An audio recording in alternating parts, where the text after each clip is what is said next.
Good morning বন্ধুরা, মাম্পি বলটা ব্লগে তোমাদের অনেক অনেক স্বাগত। তো দেখো, এই দেখো ছাতুর শরবত বানিয়েছি লেবুর রস দিয়ে শুধু। তো এটাই আজকে সকালে আমার ব্রেকফাস্ট, এটাই খেয়ে নেবো। আর এখন শ্রাবণ মাস চলছে যেহেতু, তো আমরা নিরামিষ খাবো। তো আজকে লাঞ্চেও সব নিরামিষ হবে, তো তোমরা দেখতেই পাবে। তো দেখো, এই যে এটা ভালো করে গুলে নিচ্ছি, তারপরে ব্রেকফাস্ট করে নেবো। এটাই খাবো, আর কিছু খাবো না সকালবেলা। তো দেখো, তারপরে এই যে আমার বর, এই যে বাড়ির পাশে আমাদের যে মানে ড্রেনটা রয়েছে, সেই ড্রেনটার এত ঘাস হয়ে গেছিলো আর ছোট ছোট বিছে হয়েছিল প্রচুর, যেগুলো ঘরে ঢুকছিল আমাদের বাড়ির মধ্যে। আর এতটা মানে এত প্যাকেট, এত নোংরা ফেলা এখানটা ফেলেছে, মানে আমরা ফেলি না, মানে অন্যরা ফেলে, তো এত ফেলেছে। আমরা পঞ্চায়েত থেকে যে মাসি আসে নোংরা নিতে, তাকে দিয়ে দিই। তো এত প্যাকেট বেরিয়েছিল, সব আমার বর পরিষ্কার করেছে। আর খুব বিছে ছিল এখানে ভর্তি, বিছে সব ফেললো আর ঘাসও পরিষ্কার করলো। তো দেখো, এই যে মুগ ডাল হয়েছিল, আর ওটা আলু পটলের তরকারি হয়েছিল নিরামিষ, আর এদিকে পাঁপড়টাকে শাঁকা পাঁপড় আর কি, আর এটা হচ্ছে আনারসের চাটনি। তো এটাই ছিল আজকে লাঞ্চে। তো দুপুরে তারপরে বৃষ্টি হচ্ছিল, তো আমি ছাদে গেছিলাম। তো ছাদে গিয়ে দেখলাম ভালোই বৃষ্টি হচ্ছে। আর তারপরে চোখটা গেল হচ্ছে লেবুগুলোর দিকে। তো লেবুগুলো এখনও পাকেনি, অনেক ফল হয়েছে গাছটাতে, এই যে দেখো বন্ধুরা, কিন্তু এগুলো পাকেনি, তাই খাওয়া যাবে না। আর গাছে রয়েছে জন্য পাকলে তারপরে। আর রাতে দেখো ডিনারে ছিল হচ্ছে এই যে আতপ চাল আর আলু সিদ্ধ আর ঘি আর একটা কাঁচা লঙ্কা আমি নিয়েছিলাম। তো এটাই ডিনার ছিল, তো এটাই খাচ্ছিলাম। আর এই যে আমার বড় খাচ্ছে, ও ঘি নেয়নি, ও শুধু আলু সিদ্ধ ভাত খাচ্ছিল। আর এই যে আমার মাও খেতে বসে পড়েছিল, সবাই মিলে মানে খাচ্ছিলাম আমরা। তো তারপরে একটা কথা শেয়ার করবো বলে ভাবলাম তোমাদের সাথে শেয়ার করি। তো আমাদের বাড়ি মানে পাঁচিলের একদম মানে যে বাউন্ডারি থেকে যে বাড়ির পাঁচিলটা আছে, সেই পাঁচিলের গায়ে একটা পঞ্চমুখী জবা গাছ আছে আর একটা হচ্ছে লক্ষ্মী জবা গাছ আছে। তো ওই লম্বা চওড়া এজেটুলে কী হবে, খুব লম্বা চওড়া, মানে কি বলবো, ওই গাছের বড় বড় ডালে হাতও পেয়ে যাবে এরকম আর কি, খুবই লম্বা চওড়া, মানে বিধবা মানুষ একজন। তো তো উনি যাই হোক, উনি ফুল তোলে আর তার সাথে সাথে কুড়িগুলো পর্যন্ত তুলে নিয়ে যায়। মানে কি বলবো, যে পরের দিন যে ফুলগুলো ফুটবে, সেই ফুলের কুড়িগুলো যেগুলো থাকে পরের দিন ফোটার জন্য, সেই কুড়ি পর্যন্ত তুলে নিয়ে চলে যায়। এবার আমি যাই হোক, আমি ফুল পাচ্ছি না। তো আমি যখন জানতে পারি যে উনি ফুল তুলছে, তো ওনাকে আমি বারণ করি। ফুল নিয়েছে ঠিক আছে, কিন্তু কুড়ি তুলে নিলে গাছ থেকে তো খারাপ লাগে, কারণ পরের দিন যে ফুলটা আমার পাওয়ার কথা, যেটা আমি পাবো, মানে আমার ঘরের ঠাকুরকে আমি দেবো, সেই কুড়িটা পর্যন্ত থাকে না গাছে। কুড়িটা পরের দিনের যেটা ফুলটা ফুটবে, সেই কুড়িটা পর্যন্ত তুলে নেয়।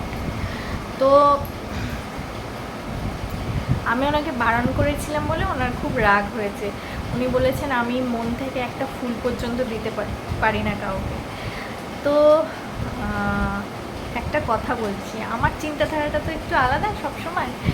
তো একটা কথা বলছি, জানি না কজন আমার সাথে সহমত হবে বা আমাকে কিভাবে নেবে লোকজন, মানে কে কী ভাবলো সেটা বড় কথা না।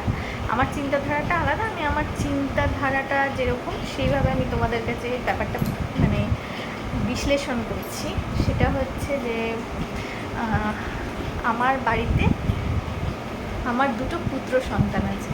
হ্যাঁ, তারা ফুল দিয়ে সাজতে খুব ভালোবাসে। তার সাথে আছে আমার মা, আদ্যা মা, ঠিক আছে, মা লক্ষ্মীও আছে। তো আমার পুত্র সন্তান দুজন আছে, গোপু আর গোপলু।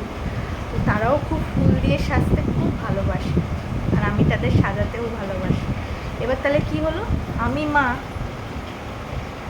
তো আমি হাতে প্যাকেট নিয়ে মানে পুরো রাস্তা চক্কর কাটি না, আর সব জায়গা থেকে ফুল কালেকশন করি না। আমি আমার বাড়িতে যে কটা ফুল মানে ফোটে সেই ফুলগুলো তুলেই পুজো দিই। মানে আমি বাড়তি বাইরে এরোর বাড়ি থেকে বা রাস্তার ধারে গাছ থেকে তুলতে যাই না। তো এবার কথা হচ্ছে, ধরো একটা মা কোথাও পুজো দিয়েছে, মানে সে একজন মা, তার বাড়িতে সন্তান আছে, সে কোথাও পুজো দিয়েছে। এবার যখন পুজো দিয়ে রাস্তা মানে দিয়ে আসে, যখন সে প্রসাদটা নিয়ে আসে, তো ওই প্রসাদটা যখন নিয়ে আসে তখন তো সে ভাবে, মানে ধরো কেউ একজন প্রসাদ চাইলো, তুমি একটু দিলে, তারপরে একজন কেউ চাইলো, তুমি একটু দিলে, যেহেতু ঠাকুরের প্রসাদ নাও বলতে পারছো না, তো দিলে। কিন্তু কোথাও না কোথাও তো তোমার মাথাতে এটাও থাকবে যে আমার বাড়িতে আমার সন্তান আছে বা আমার দুটো ছেলে আছে, তাদেরকেও দিতে হবে প্রসাদ। তো তুমি তো একটু হলেও বাঁচিয়ে রাখবে, তাই না? যে আমার ছেলেগুলোকে একটু প্রসাদ দেবো না, তাহলে কেমন লাগে? মায়ের মন বলে কথা। তো সেরকমই আমি যদি আমার ছেলেদেরকে একটু ফুল দিয়ে না সাজাতে পারি, আমার বাড়ির গাছের ফুল, হ্যাঁ, তাহলে একটু তো কষ্ট হবেই, তাই না? কষ্ট না, খারাপও লাগে যে ছেলেগুলো আমার সাজতে ভালোবাসে, আমি সাজাতে পারছি। এইবার একটা মা যদি তার সন্তানের জন্য লড়াই করে, তাকে ভগবান না ভেবে তাকে নিজের সন্তান ভেবে যদি একটা মা তার সন্তানের জন্য লড়াই করে, যে এটা আমার ছেলের অধিকার, হ্যাঁ, সেই অধিকার থেকে তো বঞ্চিত হতে পারে না, আমি যদি তার জন্য লড়াই করি, তাহলে আমি পাপ করছি না কাকিমা তুমি পাপ করছো আমার নামে নিন্দে করে? যাই হোক, আমার চিন্তাধারাটা আলাদা। আর এবার অনেকে অনেক কিছু ভাবতেই পারে, তো যাই হোক, সেটা তো আমার হাতে নেই। কারণ মানুষ আছেই মানে মানে কি বলবো, বদনাম করার জন্য, কি বলবো, কিছু বলার নেই। তো যাই হোক, আমার চিন্তাধারাটা আলাদা। আমি আমার বকলুকে আমার সন্তানের মতো ভালোবাসি, তাদের যত্ন করি। তো মা হয়ে তাদের মানে পছন্দের জিনিস তাদের এনে দেওয়া বা তাদেরকে সুন্দর করে সাজানোর দায়িত্ব তো আমারই, তাই না? আর আমার বাড়ির ফুল, আমি তো বাইরে মানে ফুল তুলতে যাই না কারোর বাড়িতে, কোনো রাস্তার ধারে কোনো গাছ থেকেও আমি ফুল তুলতে যাই না। আমার বাড়ির যেটুকু ফুল, সেইটুকু ফুলের ওপর তো আমার ছেলেদেরই অধিকার আছে। তো যাই হোক বন্ধুরা, আজকের মতো ভিডিওটা এই অবধি রাখছি। দেখা হবে আগামীকাল নতুন একটা ভিডিওর সাথে। ততক্ষণের জন্য তোমরা ভালো থেকো, সুস্থ থেকো, আর অবশ্যই আমার চ্যানেলটা সাবস্ক্রাইব